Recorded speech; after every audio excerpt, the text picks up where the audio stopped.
Yo, yo, yo, hello, Instagram. What's going up, Facebook? What's happening, YouTube? How you doing, everybody out there? Yo, this is your boy again, CEO Tyrone Glover from Leverage Credit Recovery. I thought I'd reach back out to you again. This is going to be a daily basis thing. This is going to be something that I'm going to share with you on a regular. I got to talk to you. In order for you to know who I am, you got to see my face. You got to understand that it's all about you, not about me. I'm doing what I do because there's enough of you to go around, so I need to make sure that I'm out there making sure that you know we are here to serve you. We do what we do so that you can help yours, all right? I just want you to get a little bit of my background out there. This is Yonkers, New York. That's the Hudson River we got going on right across there. Over that big hill right there, that's supposed to be New Jersey. And if you look all the way down, there is, where are we, right there? That's a building, and going just along that building pathway, that is the George Washington Bridge. So I got a great view of my city from all angles. I'm looking, if I go to my bedroom, which is over there, I'm looking right out over over Yonkers, uptown. Literally one of the best views in the building, and I'm loving it. I'm loving it. This is a new building. It's Sawyer Place, 45 Main Street, Sawyer Place. I'll tell you more about that whole luxury thing that I'm still checking off as a question mark, but that's a different topic. What I'm here today is reintroduce myself to you again about what we do here at Leverage Credit Recovery. But before I start there, I'm going to give a little shout out to my New York folks, CYI Hats. I love their product. They got great stuff, guys. Get some of your CYI Yonkers product. Is awesome, off the chain. If you're not juicing it, I need to know. If you're not juicing it, juice for life. Juice for life. Get your juice on. Hey, you got to take care of that body. So juice for life is definitely taking care of you. Love the juice. Love the juice. Yonkers. Voice is out there. We got Yes Yonkers is out there. We got My Brother's Keepers, which I'm so involved with. My Brother's Keepers, I can't thank you enough. You've helped me out, and will continue to keep making sure that you have what you need. We've got to support our young men of color. There's another young brother out there, Prince. I can't remember his last name, but he did a town hall with me in the square. Prince, if you're watching this or seeing this, please reach back out to me. I know it's been a minute since we've spoken, but we got to get back on point. And I know you got a town hall coming up here on the 25th or the 28th. Please reach back out to me, but I'm going to try to find you or attempt to find you on Instagram. Folks, again, you know what I do. I do credit. I love credit. I love credit. I do not do financial consulting. I do not do anything in the investment range. I do not do anything in the insurance range. I don't do anything in those other financial realms or ranges that you might think. I'm a credit guy, but I can connect you with people who are equally passionate about what they do, just like what I do. But I'm your credit guy. Erica Badu, thank you so much, because now you've made it possible for me to tell people to call Tyrone. All right. So yes, Erica Badu has made it possible for me now to tell people to go out, call Tyrone. So that's who I am. CEO Tyrone Glover of Leverage Credit Recovery and the Leverage Credit Club. And we're looking to, hopefully, with the grace of God, get a nonprofit organization started here, which is called Young Entrepreneurs USA. And our first branch is going to be right here in Yonkers, which is going to be called Yonkers Young Entrepreneurs. So I got a lot that I want to get done in the realm of financial literacy. So if you're out there and you're a school, you're out there and you're an individual, you're out there, you're a business, you're out there, you're somebody who really is thinking, wow, what can I do to improve my financial understandings? You need to talk to us. You need to call Tyrone. That's what you need to do. You need to get up, call, pick up the phone. Right now, I'm surprised my phone's not ringing right now, because you need to call Tyrone. Financial literacy has to be, it will be, and it must be, excuse me, let me rephrase. It needs to become top priority for everyone. Top priority. If you are not taking your financial literacy seriously, you're putting yourself at risk. You're putting yourself at risk. I said it yesterday. I will continue to keep saying it. You're not going to get the relief you're looking for from your employer. You're not going to get the relief that you're looking for from the government. And I'm going to talk about some statistics I talked about yesterday. Why not talk about it right now? I talked about something and I need to make a correction. Check off the correction. See, we do what we need to do, which is giving you accurate information. I stated something yesterday about 70% of the population doesn't have $400 in their checking account for an emergency. Well, according to a CNN Money report that I'm reading right now from CNN, you can go Google it. I tell you, Google everything. If you don't know, Yahoo it, Bing it, Internet Explorer it, Firefox it, Safari it. It doesn't matter. Do however you do, but get your information. Get your information because it's out there. Whether it's true or not, you got to do something. You got to believe something. I believe. I've been studying it way more than probably some of you have. So when I'm looking at this, I think I got a little bit more knowledge that helps me understand that, yeah, you know what? People I'm talking to, the people I engage with are telling me the same thing. Over my 28 years working for 19 different companies, I can tell you that this statistic is not only true, it's probably off, but in the upper range off than in the lower range off. So 40% of Americans can't cover a $400 emergency expense. That's crazy, folks. That's crazy. That's insanity. Okay? That in itself should tell you more than enough that you need to get in check or you need to get in line with your financial understandings. If you're not making it happen, definitely your money's making it happen for somebody else. So that was my first correction. My second correction, I was talking about the history of the minimum wage in this country. Now, the government has discounted its citizens, its constituents. It's saying to you, you are only worth $7.25 because the current federal minimum wage is, whoa, look at that, $7.25. And this was as of 2014. I don't believe it's gone up. And if it has, I will check it in just a second. But Google it, folks. You tell me if I'm wrong, and then I'll come back and correct myself, or you can correct me. You can correct me. Just that simple. So a minimum wage is the lowest wage that employers may legally pay to workers. Legally paid to workers. This is the federal minimum wage. With this passage of the Fair Labor Standard Act of 1938. I said 1950. I was off by 12 years, but 1938, FLSA. The U.S. minimum wage was initially set at 25 cents in 1938. 1938. I want you to count with me because I'm going to do that Count Chocula or Count whatever his name on Sesame Street. 1, 2, 3, Okay, so 1938, 25 cents. So we got 48, 58, 68, 78, 88, 98, 2008, 2018. We're looking at 8 years and, 80 years, not 8 years, 80 years, and every 10 years, the minimum wage has only gone up $1. Every 10 years, the minimum wage has gone up $1. Now, I'm going to take you back a little bit because I wore this jersey specifically just to take people back. I love my USA. I'm always going to be a big fan of USA because this is all me. I'm USA. But 1996, y'all, 1996. I don't think there's very many people who have one of these, so I'm very pleased and proud to have one. I'm going to show you where I got this from, too. Oh, no, did that say Foot Locker? Foot Locker, I know you're jealous right now. I know you're probably running around wondering, who's that guy? How does he have one of those? That's supposed to be in our vaults, in our safety places.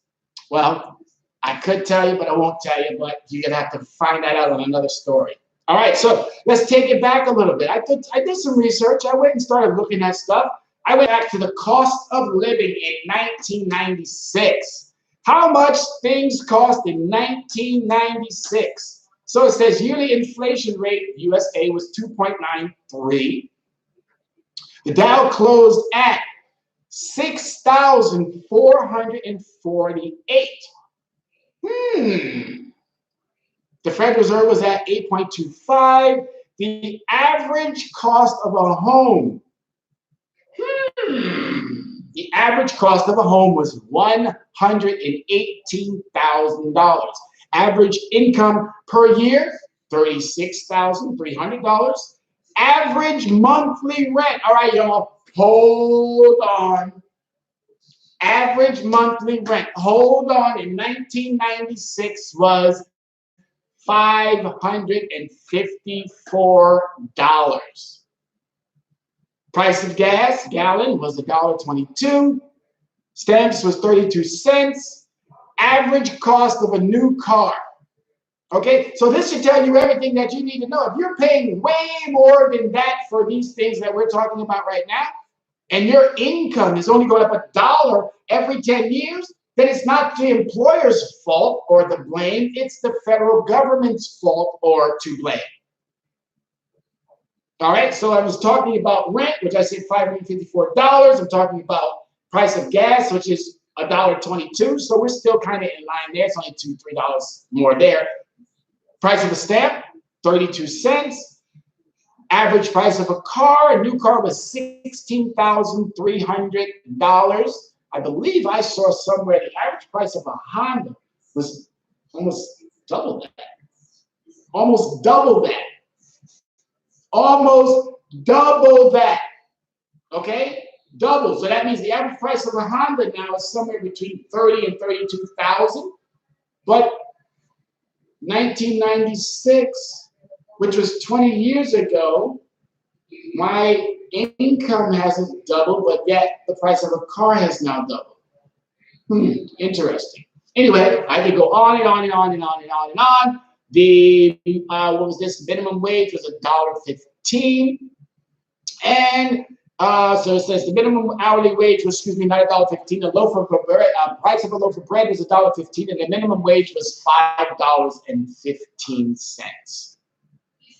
So again, I could go on and on and on and on and on, and I will do this on occasions where I do go back in time to give us a perspective of why is this gap so large. So clearly the gap is so large, but it has a lot to do with why our federal government has discounted its workers, how it's put pressure on working individuals to have negotiation skills, to have to go out and get college degrees. For what reason? They didn't pay off because the federal government kept wages so low that it almost stifled or didn't even allow for employers to really put anything as far as a challenge in the marketplace, because it was going to, go against itself? Oh, guess what, Coca-Cola? I'm going to pay them $10 and you might pay them $11, but really? The federal government said, well, you're doing more, so that's okay. Federal government, you had a duty. You had a responsibility to keep wages much, much higher so we wouldn't have these types of situations that we're dealing with now. So even though I'm talking about that could be a longer discussion, and I reach back out to those elected officials. You're going to have to talk to people who look like me. You're going to have to sit down with people who wear hats. You're going to have to sit down with people who are tatted up. You're going to have to sit down with the people who got the jewels and all the other stuff. Ari, Melber, what's up, bro? Hook me up. Give me some playtime on your show. I love the beat. I watch MSNBC all the time. Come on, fellas. What's going on? I can get out there and do just like some of your pundits. But the thing is, I'll probably do it from a different perspective. All right? So, again, I love credit. There's nothing more important to me right now other than my mother, other than my family, other than my nephews and nieces, other than my good health, my great looks, my responsibility to God. my understanding about what I have to do for this country and for my city. There's nothing greater than what I'm doing right now, and it's all because of the love I have for credit. I have an understanding from where I've come with, as I stated earlier, 28 years, corporate America has more or less given me everything that I could possibly need to be positioned specifically for this time frame. I can bring something brand new to the understanding of why we struggle. And to be honest with you, I'm loving it. I'm loving every bit of it. I'm loving everything that I can do. So with that understanding, I'm telling you now, it's about your credit profiles. You're not going to get it, again, you're not going to get it from your employers. You're not going to get it from the United States government. You're going to have to use other means and mechanisms. You're going to have to become very, very, very, very, very involved in that entrepreneurial spirit that all of us have, because it's deep inside of us. We do things, we cut lawn, we sell lemonade. What else? What else? We rummage through our garbage and we put that out for yard sales. Not garbage, calling it garbage, because one man's garbage is another man's treasure. So we have it in us to be better. Now we have to be better. That's all it is. We have to be better. Understanding what's inside your credit profiles will give you a greater understanding of how your money is working for you. Knowing how you're dealing with businesses on a daily basis will give you a greater understanding of, am I getting ripped off by this institution, or are they truly out there working for me? They're not. At this present time, they're not. They're doing everything that they can to make sure that their bottom lines are taken care of. So you should be thinking in that same exact sentiment. Is my internal bottom line being taken care of? And if it's not, you got to do better. Because trust me, as I stated yesterday, there are many of my colleagues already out there from different spaces, different realms, different companies already doing what we're doing for you. Some of them doing a little bit, check your books, people. And some of us are doing it right on the up and up. And then there are people like me who take it even that much higher.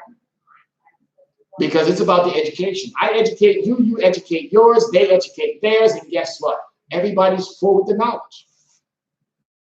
Everybody's full with the knowledge. Every generation now can look forward to being prepared instead of being unprepared. We can start being proactive instead of reactive. We can now have a voice when it comes to presidential understandings, because lobbyists have all the courage and the ability to do whatever it is that they want to do, but we the people are stuck. We are stuck because we have not the need or the fortitude to understand how important this is. But you need to. You got to get in front of it. You got to start making it happen. The more you start making it happen for you, the easier it will become for your siblings and your followings that are coming behind you. Don't take this lightly, folks. Get up, do something, make it happen for yourself. All right? Leverage credit recovery. Leverage credit recovery. Leverage credit club. We are on Facebook. We're on Instagram. We're on Twitter. I believe those right now are the only three areas right now that we're focusing on tremendously.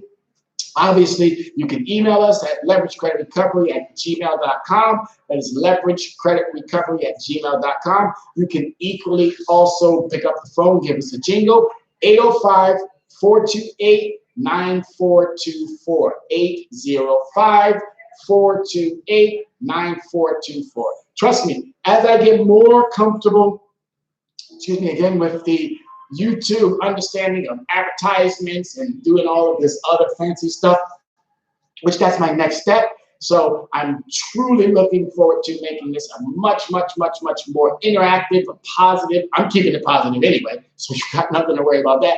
But I'm going to make it more interactive. I'm going to make it more user-friendly so that you can reach out, I can reach out, and we can get those Q&As going. Hopefully there's some podcast individuals out there that can see me right now and say, hey, that guy, really, he's doing all that without any, what do you call those things, the little screens that you need to read off of. No, this is passion, baby. This is straight from the heart. This is love. This is genuine understanding for a subject matter that I know inside and out. And I'm ready to take on anybody who has a financial concern related to credit where I can sit down and help you out. Give me 40 minutes, I'll give you your credit life back. Give me longer than that, and I'll put you somewhere where you probably thought would never happen. So it's up to you. I'm a brand new type of individual. I'm a brand new type of businessman. I've done what I needed to do. I'm now out here to speak the truth about why the struggle is real and what you have to do to get out of it. I love this city. I love Yonkers. I love my peoples in Yonkers. I love my global citizens. I love my USA citizens. And I think it's time that we now put our differences to the side and start looking at what's important. We know we got a presidential election coming up, and I'm going to be definitely stomping the grounds for that candidate that does get elected. So I need to put a message out there clearly to our Democrats. Let's get behind whoever we're going to get behind, and let's stick behind them. Let's get behind who we're going to get behind, and let's stick behind them. All of these candidates now, you're up on these stages, you're up on these platforms, you're giving your all and your best, but as soon as your name gets checked off and you got to step aside, you need to do the right thing by making sure you're supporting that candidate that you went up against.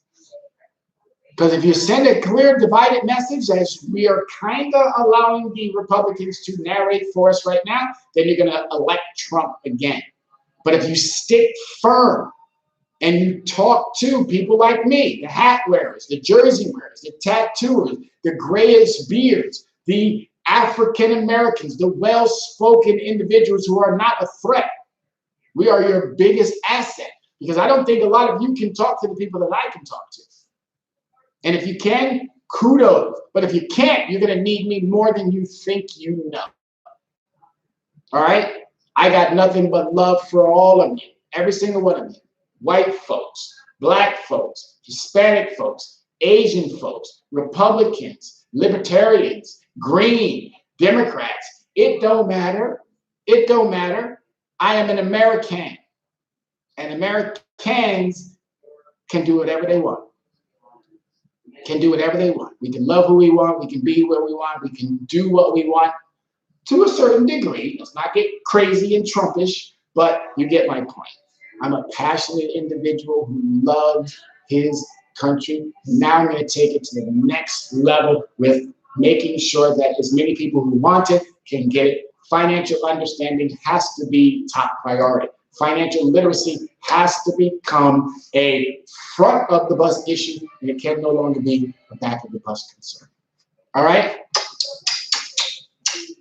Love you, peoples. Peace.